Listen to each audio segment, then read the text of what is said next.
What's up, ladies and gentlemen? Ross the Boss coming at you with an all-new Let's Play Europa Universalis 4. Today we are going to be attempting a older Steam achievement titled Better Than Napoleon. It's also one of the more challenging. And the goal, of course, is to play as France and to conquer 3 provinces. The first province we'll need to conquer is Berlin. The second province we'll need to conquer is Vienna. And finally, we have until the year 1820 to finally conquer Moscow. And if all goes well, we will be painting all of Europe into a nice French blue. Right off the bat, the first thing I do before any game even starts is I need to establish my rivals. As France, we can see that we have 4 enemies right off the bat. We see that Denmark, England, Burgundy, and Austria have all declared us their rivals. So it would make sense for us to go ahead and rival them as well. I don't think I'm going to be rivaling Denmark just yet, but for sure, Burgundy and England.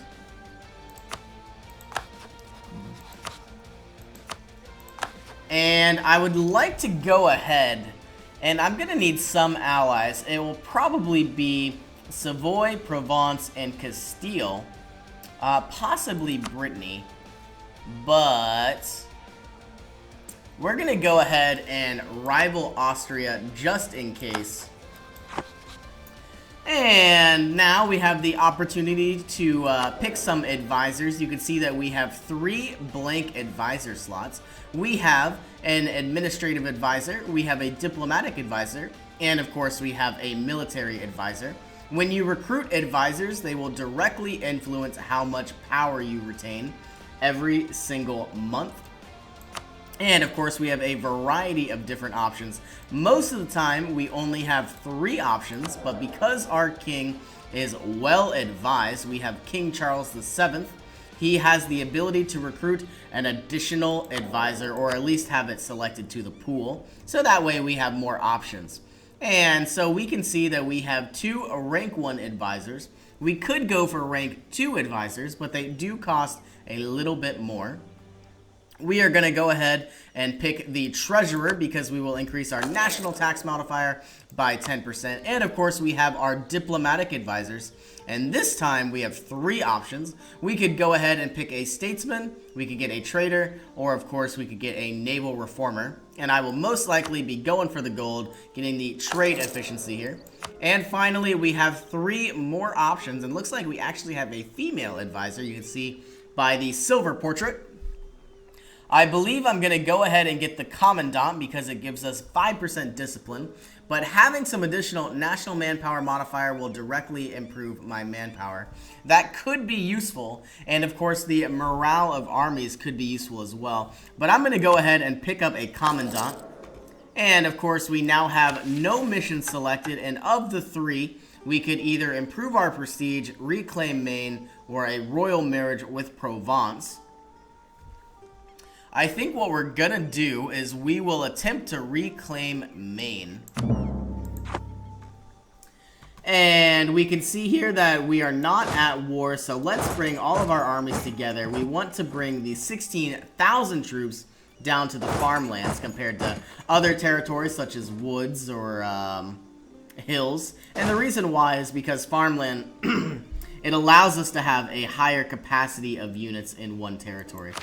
And because we are not at war, we don't necessarily need to be paying our troops the full maintenance cost. So let's bring that down, not to 0, but most people like to leave it at 20, but I'm going to go ahead and try to maximize my ducat percentage at about 10% maintenance. And if we go into the military tab here, we can go ahead and mothball all of our forts. We don't need to be paying these upkeep on the 2,000 men, especially when we are not at war. So we are trying to save as much money as we possibly can, so that way we can use that to improve our economy and to improve our trade as well. So you can see here that we also have a variety of different ships. We have an early Carrack, which has 40 cannons, 20 hull size, but unfortunately, both of these ships are very, very strong, but they cost 0.44 ducats each month. which together, that's almost an entire ducat, which is practically almost an entire advisor. We also don't have any need for our transport ships, but instead of deleting them, we will go ahead and mothball these ships. Now, like forts, their garrison size will go down, so these sailors here will essentially dissipate over time. You can see how it says 50 over 50. But unfortunately, unlike forts here, our transports and our boats, had we chosen to mothball them, which we did, they will essentially be dry docked and they will rot and deteriorate over time. So this 100% durability will drop to 25. And of course, finally, we do have our light ships. These cost very, very little amount of money. And what these do is these help protect our trade nodes. They have a variety of different missions. But we are going to go ahead and protect trade, and it looks like the closest one to us will be the Bordesian trade node. And the goal, of course, is I want to try to funnel, if I click this trade tab here, I want to try to funnel as much money as I possibly can to my capital, where I have merchants collecting this trade and essentially imposing taxes on it. Currently hiding from enemy fleets that are too strong. That is new. And other than that, let's go ahead and begin. I want to go ahead and put this on speed 2. And of course, I want to go ahead and try to make Castile my ally. Let's start fabricating claims on Burgundy.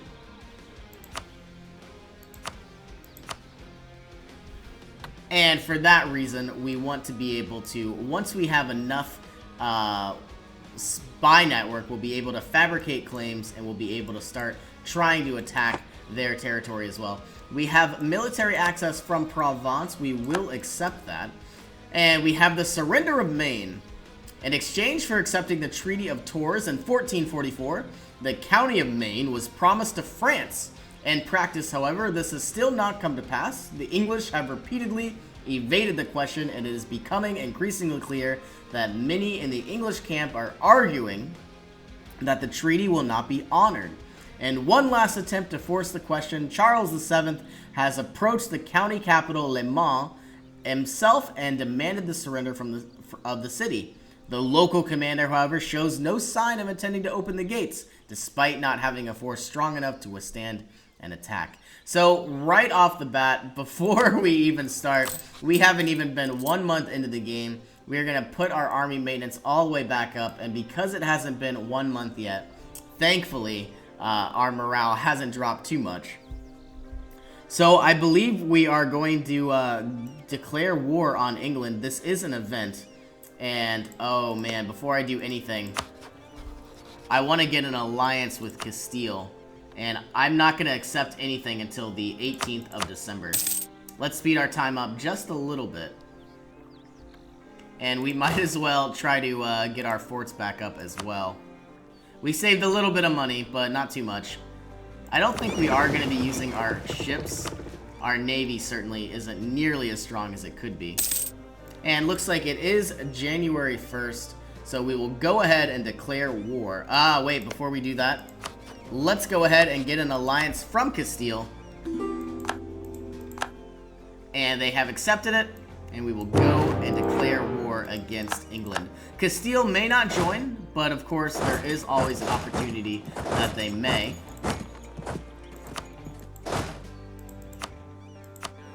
And it looks like Provence wants a royal marriage. We will go ahead and grant that. Having the ability to somehow try to create more heirs will be very nice indeed. Now, Castile has joined my war, and because Provence was my ally previously, they have joined my war as well. Now, Provence does have he leads a personal union with Lorraine, which is this very small company, very small country here, bringing just a couple thousand troops into the fray as well. Now, I'm going to try something a little bit different for this campaign. I was reading on one of the subreddits that if I go ahead and click the diplomatic map mode, and you can see here that I have already had cores on these lands, if I can somehow trigger a rebellion, most likely through war enthusiasm, we'll be able to trigger some nationalist rebels. And it may be possible to flip some of these territories back into French domain through the rebels and not necessarily through warfare.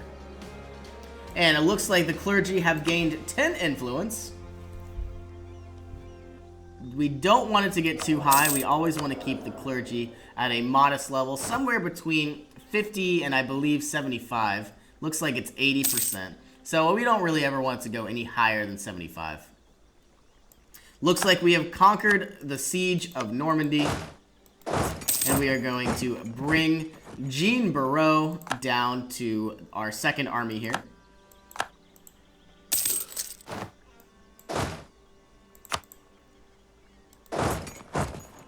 And it has been 1 year since I have started this campaign.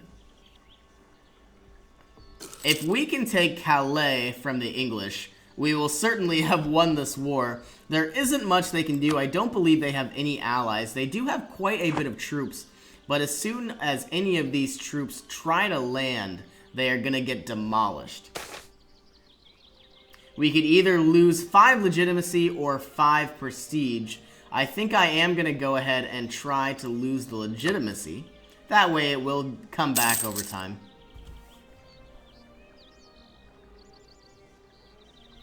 So the goal for this campaign is I'm going to try something a little bit differently. When I accept the terms of this war, the English and French Unification War, I'm going to attempt to try to spawn rebels in Maine and Alencon. So if I attempt to take these ports, they won't have any access to the mainland here. So, unfortunately, there will be a lot of aggressive expansion. But if we play our cards right, we could potentially spawn nationalist rebels. Let's get our armies out of here just in case. And if we were to spawn national rebels, we'll be able to flip some provinces to our country, of course, without going to war, which will be very nice indeed.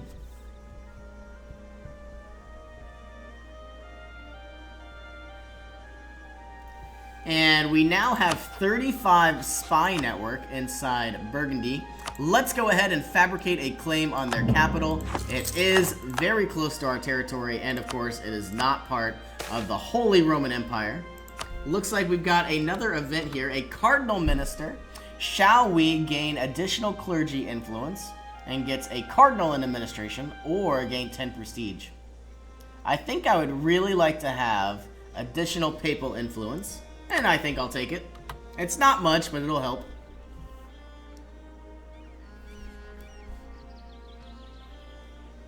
And we are about to take Calais, most likely. Getting closer and closer each siege tick. So every month, you can see here on the left side of the screen, we will determine which, how many days are left until our next siege.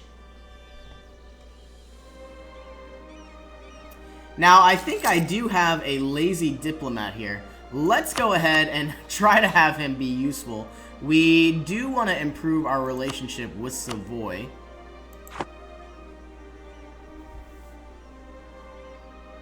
And it looks like we have finally conquered Calais. We are going, though we have all the provinces we want, we do own the war goal. So the longer we hold this war goal, essentially our war score, which is 53%, will go up over time. So it makes sense to hold the war out. We aren't necessarily losing anything from it, except our ports are being blockaded. Let's go ahead and lower our maintenance just a tad. And we will bring our units back into the grasslands over this way. And of course, if England does decide to land, we will assault them and essentially kick their butts. We have the administrative ideas of Marie, because I believe we have the Queen Consort. She has done a very well job with a strong moral compass, sense of order, and we have gained 50 administrative power. I will certainly take that. And we do have enough to start another fabrication on Charolais. Essentially, we are going to have a lot of aggressive expansion. assuming that we take all these territories. And once that happens, we're going to want to lay low for a little bit, grow our economy up, grow our diplomats, and what we want to do is get some of these countries to start liking us and possibly aid them in their wars as well.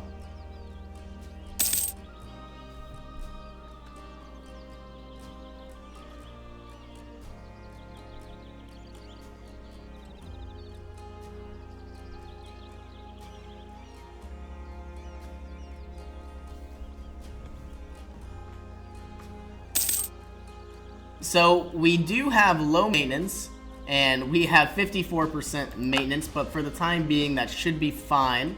Our ports are still blockaded. We do have the potential to build more castles, but I think I'll go ahead and save my money. Castles do take quite a bit of money. I believe it's 1 gold for every month, which is quite expensive. And you can see here that I'm paying 4 gold just to have these you know, castles, and they aren't really doing anything.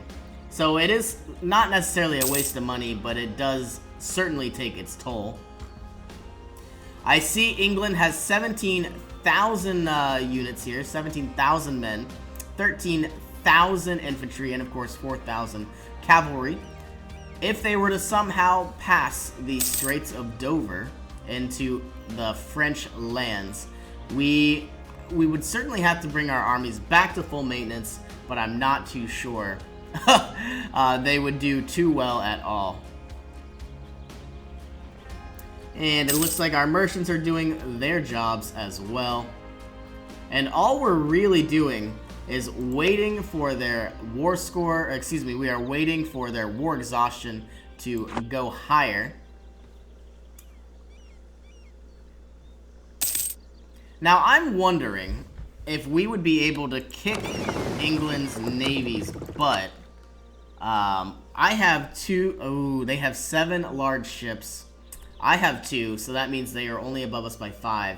Castile has 3, so now they are above us by 2.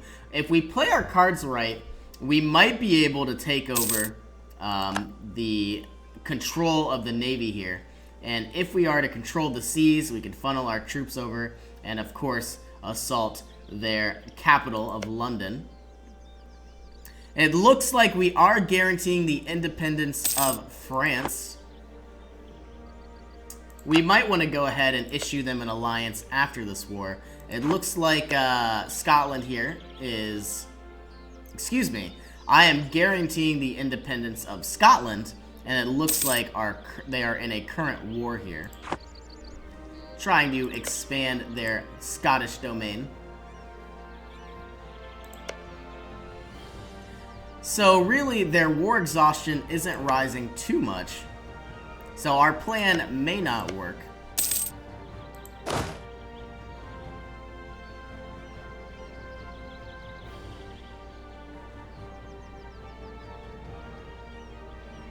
Now, I do have the ability to cast Scorched Earth. I never really do this, but it could be very nice, you know, if I had the ability to head over to England.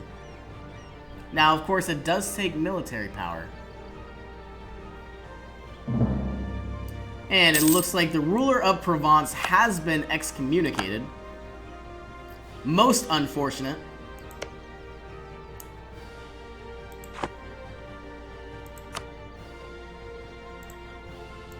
And once we get to 30 spy network, we will be able to go ahead and fabricate our 3rd claim. Now, it looks like a saint has performed miracles. We could either get 1 stability or 20 papal influence. I will certainly gain the stability.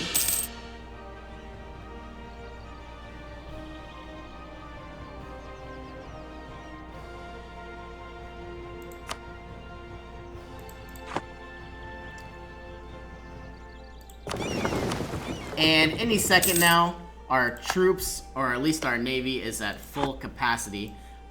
I would really like to go ahead and, I have the game paused. I think I will even decrease the speed. I'm going to bring my fleet out to the Quiberon Bay and hopefully try to meet up with Castile. If I see this English fleet move at all, I will retreat back and to Saint-Onye. Alright, doesn't look like they've moved. Here they come. Probably a really awful choice, but we'll see how well this works. Looks like we are gonna get caught. And let's retreat as soon as we can.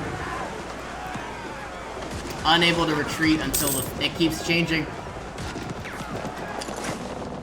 Looks like we did lose a large ship, which unfortunately was 50 gold. And it looks like England here is having the War of the Roses. Now would be a good time to head over.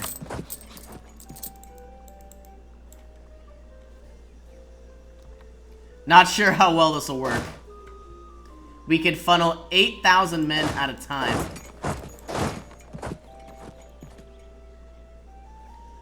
We might want to, we can see that their war exhaustion is slowly rising. Not by a lot, but let's go ahead. You know, I thought about funneling some men over, but it might be a lot safer just to keep them here at home.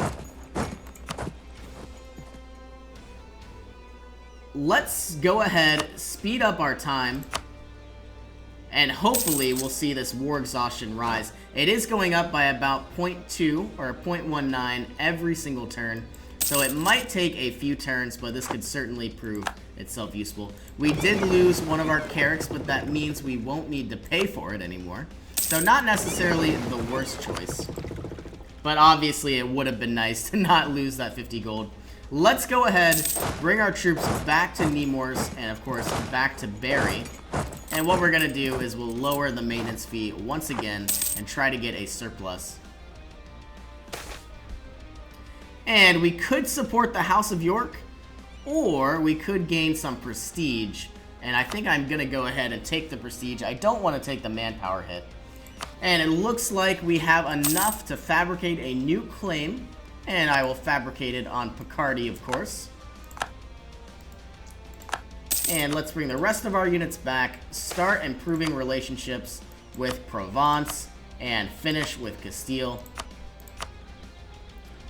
The royal family in Provence will learn of the pleasantries exchange, 10 diplomatic power. Very nice.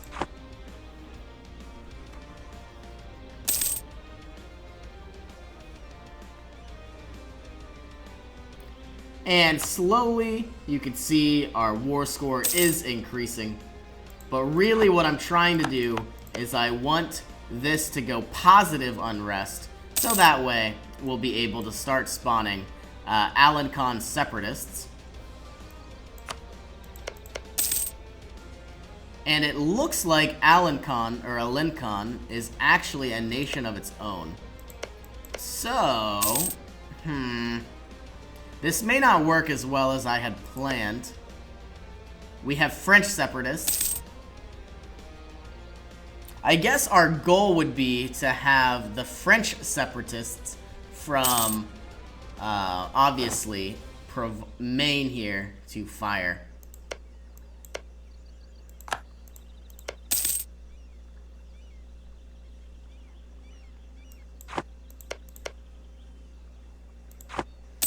And we might even get English pretender rebels here in our lands overseas.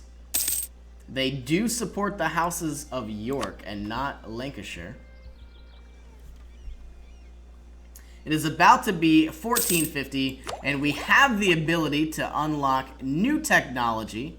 We don't necessarily need this just yet, so we might wait until a negative 10% or maybe a negative 5% up here. And unfortunately, there is a call for peace. We will be gaining some monthly war exhaustion as well.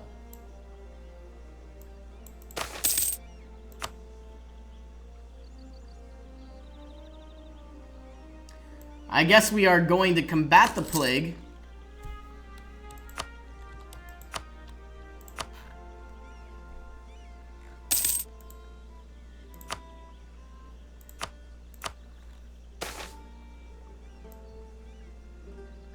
quarantine the port and let them die.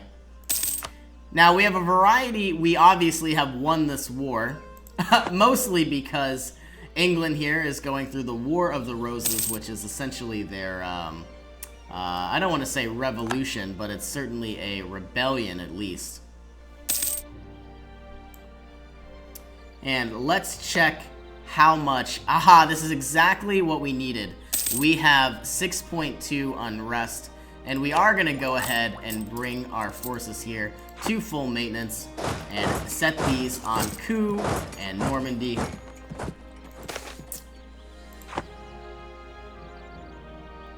We could support the younger candidate, giving us 10 loyalty and 10 influence, but that will cost us 10 prestige. I'm not sure I'm gonna want to waste that money just yet. I am not going to accept England's peace offer. That way they have to continue. I get that I'm losing money from my ports are being blockaded, but that means they have to pay all of this money to keep their fleets up and maintained. And it looks like they are fleeing. I'd really like these rebels to start spawning, but unfortunately, it looks like they have ended their rebellion and crushing my dreams of having French separatists anytime soon. Yeah, I think we're good. We're going to have to go ahead and end this war.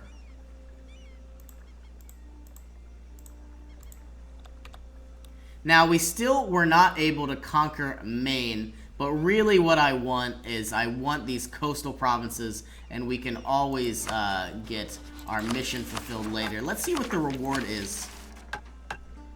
Yearly prestige +1 and manpower recovery speed. That would be nice as well. Looks like we also have well connected. That is new. Let's go ahead and end the mission and end this campaign. Let's get 186 gold. And unfortunately, they don't want to accept this.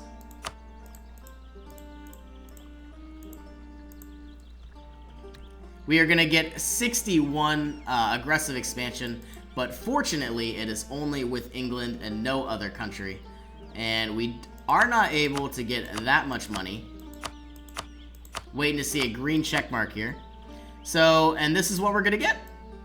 Provence will not be happy, but I don't mind. Alright, so far, so good. We can go ahead, lower our army maintenance, and of course, put all of our forts on mothball. We did get 2 additional forts. I'm not sure we need all of these. So let's go ahead and destroy this one, and go ahead and destroy this one as well. This will increase the amount of money and ducats we get per month. And we will begin protecting trade in the Bordesian trade node. I would call that a very successful war. And it looks like I'm going to go ahead and end the episode here. As always, thank you for joining me, and I'll see you in the next one.